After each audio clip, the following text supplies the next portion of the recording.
Without a doubt, good fathers love their daughters.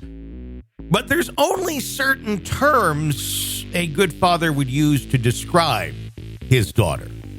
And I'm not sure calling your daughter sexy is one of them. Might be grounds for a little more investigating as to what's going on in Dad's mind. My. Mine. Crazy. Crazy. Family. Family. My. Crazy. Family. Welcome to the program. Be sure to press subscribe wherever you download podcasts so you don't miss any episodes of the program. In fact, listen to it completely commercial-free.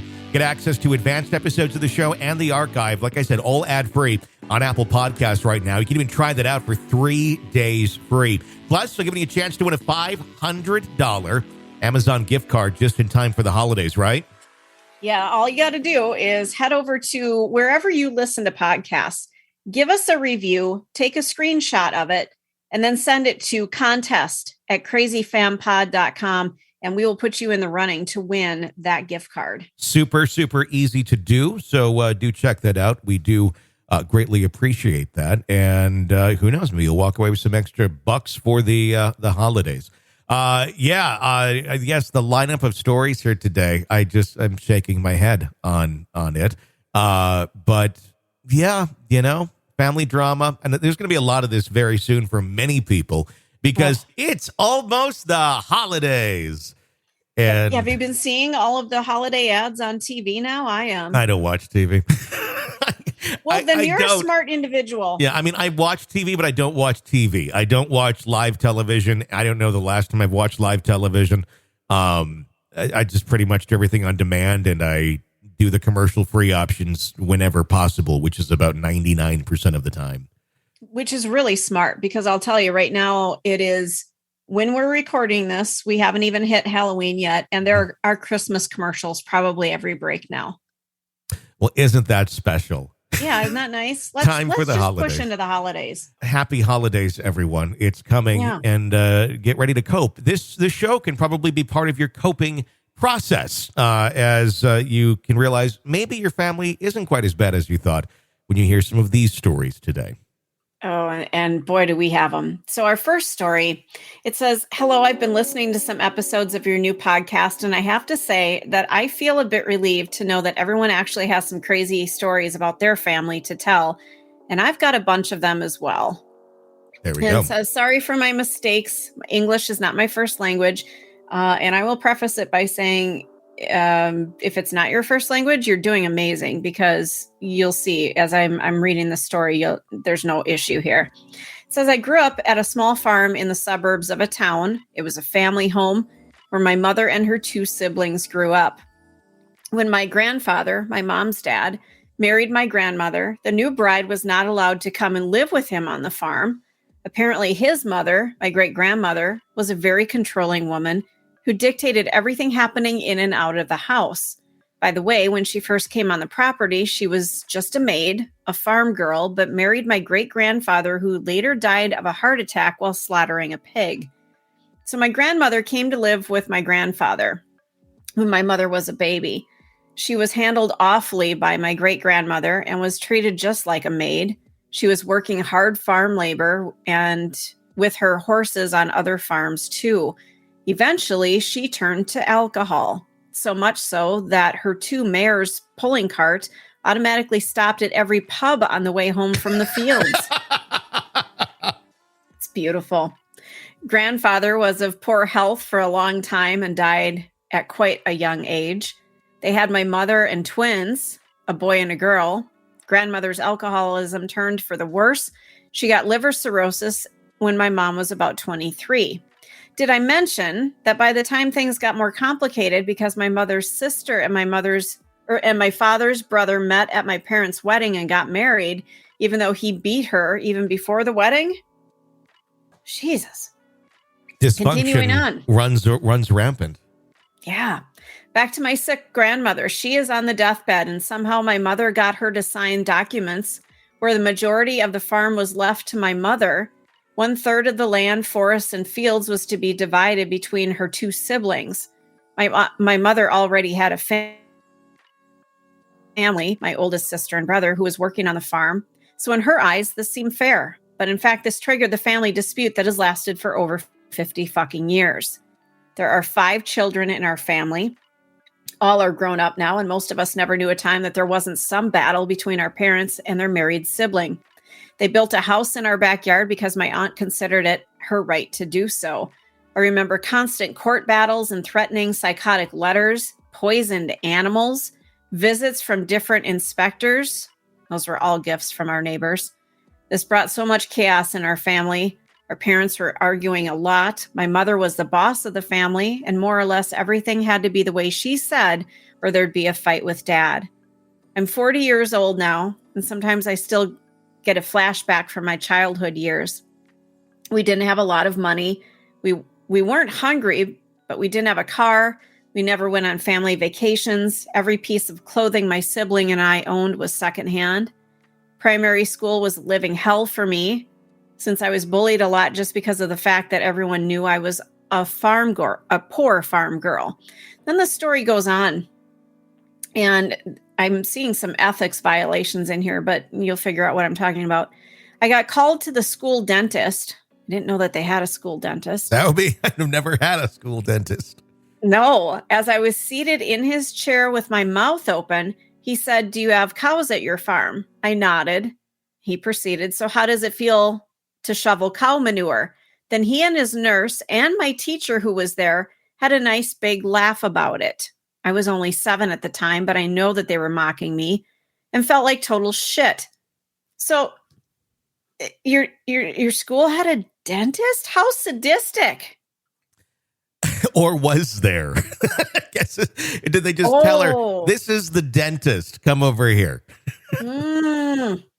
God, you're right. Maybe there was no such thing as a school dentist. I've never heard of that. I've heard of it happening where like they'll bring in a dentist like for a specific day and do like a massive amount of cleanings and such for kids that don't have dental care, where the parents aren't taking them in.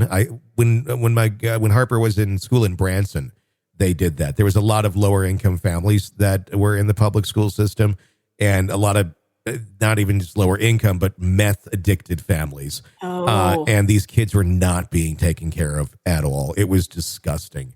And these poor kids, what they would go through, but the school district actually did have a lot of money because Branson makes a lot of money on tourism, and a lot of that goes to the schools.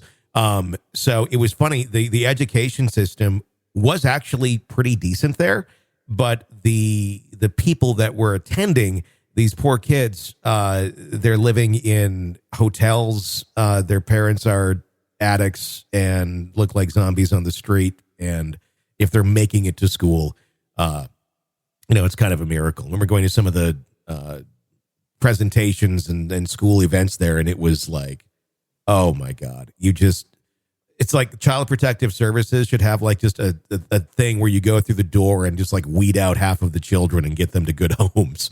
But that's the thing. There's not many out there. When you have parents that are alive half the time, that's where the kids stay because there's not many other options. Anyway, that's my tangent. Oh, that is so sad though. Yeah.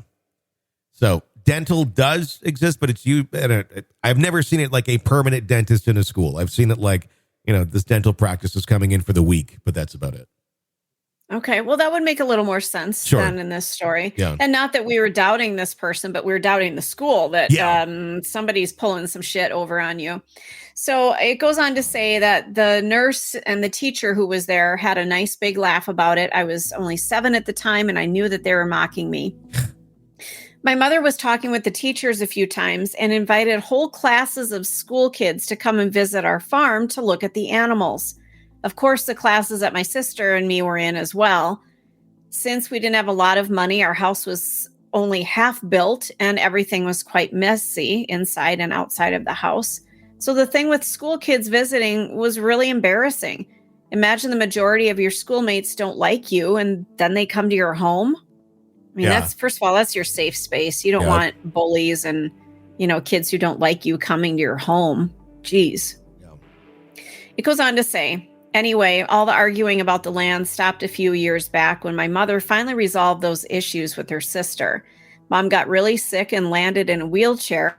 My father does everything for her, And when I visit, she always says what a good man he is and complains about what bad things he says to her.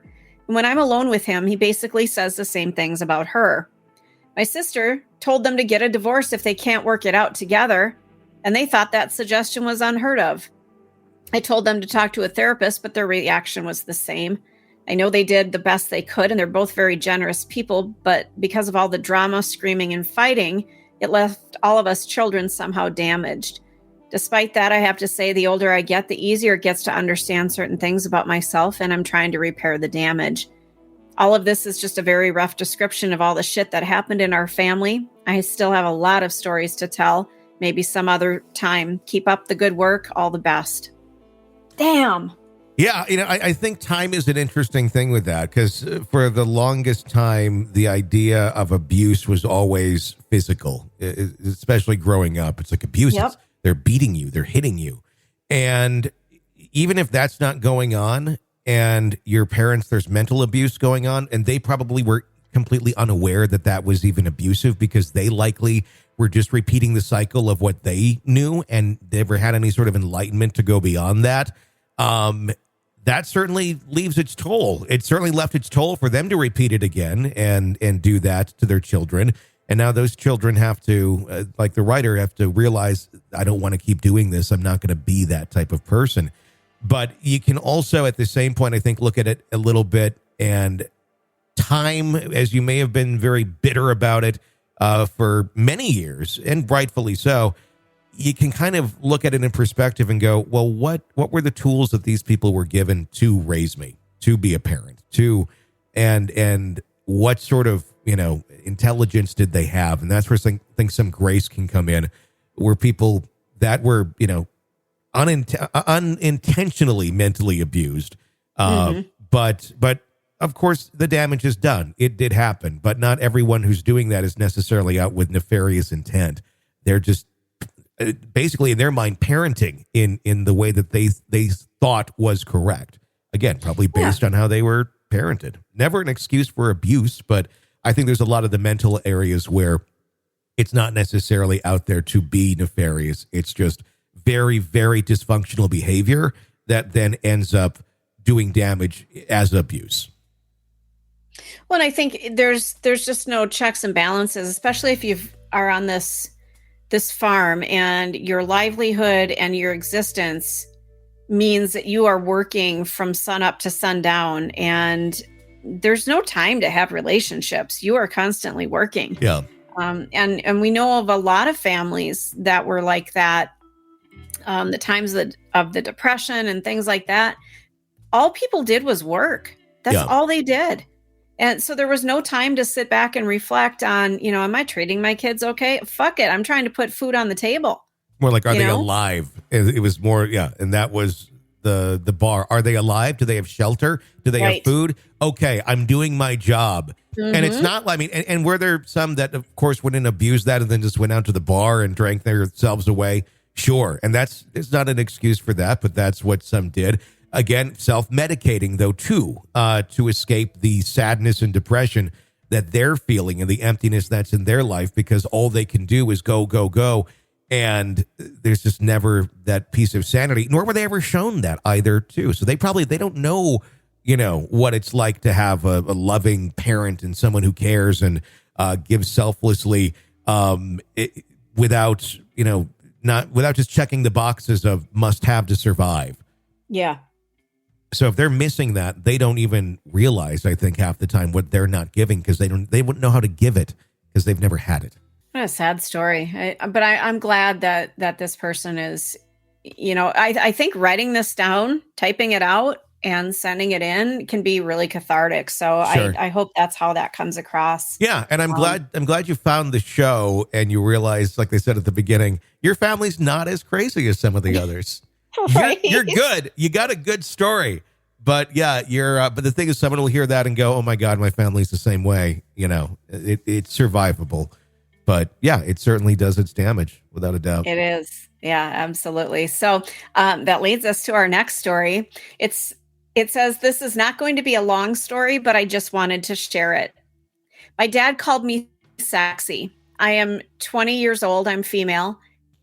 And I guess I usually dress comfortable like sweats and hoodies. It was summer, so I decided to wear a crop top and shorts. They aren't even that short, they're a regular length. My mom and I were going into town on this day, so I walked to the car. My dad stops me and says that I look very sexy. I was weirded out. Yeah. I feel the word sexy is, well, sexual. I talked to my mother about my discomfort, and she said he meant it as a compliment. But I mean, as a woman, I am already sexualized enough in my day-to-day. I don't need it from my dad as well. My dad and I have never been really close, and now it's even worse. I feel just weird being close to him. Is this normal? Is it reasonable for me to be weirded and somewhat creeped out by it? Yeah, it is. It's meaning it's not normal for him to be doing this. So it is normal for you to feel creeped out about it. Yeah. Yeah.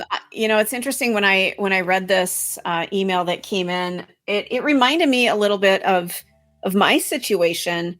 And Tony, I know you have a beautiful pool in your backyard. I grew up with a gorgeous pool in my backyard at my dad's house. He lived in South Dakota. Yeah. And he had a court decree for me to spend from, I think it was June 9th to like August 20th or something. Every summer, I had to stay at his house. And I lived in Minneapolis. So I was basically leaving all of my friends and going out to Podunk, South Dakota. And all I had was this pool. It was beautiful. I swam in it every day, even when I wasn't supposed to, because I was alone for a lot of times. But if somebody came over, my dad was all fucking freaked out. My brother wore a fucking Speedo, but I had to be covered up because my dad didn't want men gawking at me. And I was like 13, 14. Okay. That's weird. Why are you looking at your daughter and thinking that others would sexualize her? Well, I mean, and it's especially not like wearing like a string bikini where like everything is showing. Yeah, I mean, that's a little weird. That's a bit off. I don't know why someone would be that paranoid. And if you, who are you having in your house that you think would sexualize your daughter? Right? I guess is the other question. Like whoever you're inviting over, if you feel that way about them, I wouldn't have them at my house. Yeah, maybe they shouldn't be in your friend circle if you're concerned that they're going to look and see a developing 13-year-old and get all fucking horned up over it. Yeah, that's fucking weird. So, and back to our story about dad saying you look sexy. I'm not sure that that's a proper term to use for your daughter. You could say that is a really flattering outfit. Is it? I don't know. I guess that's the question. I mean, because what one man is going to find, quote unquote, sexy versus flattering. I don't know. I mean, I don't think I'd ever use the term sexy with my daughter in any way, shape, or form. It's a territory that just really shouldn't be gone down, or language that should be used, period, with your daughter. Yeah, that's for her significant other to say, oh my God, look at you. You look sexy today. But dad, you look comfortable. You look, why do you even have to comment in the first place? Our next one. This one's a doozy, dude. Everybody, I hope you're sitting down for this one. Okay. I have two older sisters. I am 18 and female. The oldest is 27 and female. Let's call her Courtney. She does not have the same father as me and my older sister, who's 23. We'll call her Marnie. When I was young, I didn't see Courtney much because she lived with her father, and I and my sister Marnie lived together with our two parents. I feel way more close to my sister Marnie because of that. Well, here's the problem. My sister Courtney works in a kindergarten. She likes to send us videos of the babies that she works with on Snapchat group, in which there are my two sisters and our mom. In these videos, she's mocking these kids because they cry, because they look ugly, according to her, or saying racist and horrible things about Asian babies that she is supposed to be taking care of. Oh my God. Now, I didn't say anything before, but the last time she did it, I said to her it was very disrespectful and even against the law to film babies without their parents' consent. So she started saying I was in a bad position to judge how she works because I never did the work. A reminder to the story, I just started college, and before I had a very important exam, which extended over 2 years. Then she says, then I told her that if the baby's nanny did the same things, she would have beat her. We argued about this for like 15 minutes. I still was saying that taking videos of babies without the parents' consent to mock them was very disrespectful. Well, she was saying that I do nothing and never did anything, and I missed school for no reason, and much things that have nothing to do with filming babies that she's taking care of. And by the way, I still passed my exams the first time with honors. She did not. And that is the end of the story.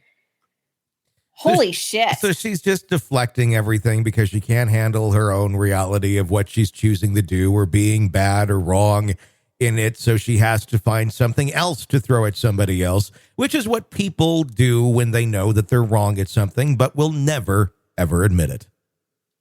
Well, and there's a sort of an ethical issue going on here as well that she's bringing up. I know a lot of people who work in the medical field, people who work in the veterinary field. It's just, Snapchat is a really scary thing because the videos disappear. It's real easy to take a snap of something and send it to a few people thinking nobody's going to find out about it. Till somebody screenshots things. Yeah, I've seen things from medical clinics that I never should have seen. It's not good. What are people taking pictures of that should not be seen? Horrible, like infestations of maggots. Okay. And, oh my God. Yeah. Just where like it's like a pustule that is oozing. And yeah, I mean, these are blatant, horrible HIPAA violations, you know? But they're not being posted online to like, look at this rotten, horrible thing. It's more like to other professionals going, look how horrible this person treated this animal or what horrible condition this is in. Okay. HIPAA violation, and but more understandable than posting it to like rotten.com or something. Right. Yeah, absolutely. But it's, is that a violation? I know in the veterinary world, there aren't really strict rules about, there's no HIPAA. There's patient doctor and patient nurse confidentiality type moral thoughts. And anything I've seen is not anything local. It's just from friends who are in other areas and they're like, hey, look at this. And there's Facebook groups too, where they're sharing pictures of, hey, look at this. And it's more for professional consideration. Like, you should see this because you may encounter it in your field, at your clinic. Yeah. That makes sense. But it does make sense. But again, is it a violation of privacy? Yeah. I don't think in that, my opinion, in the animal sense, if it's being shared amongst vets and they're trying to help and so others know, and it's not just a gawking thing, I would think the same is true in the human medical profession too.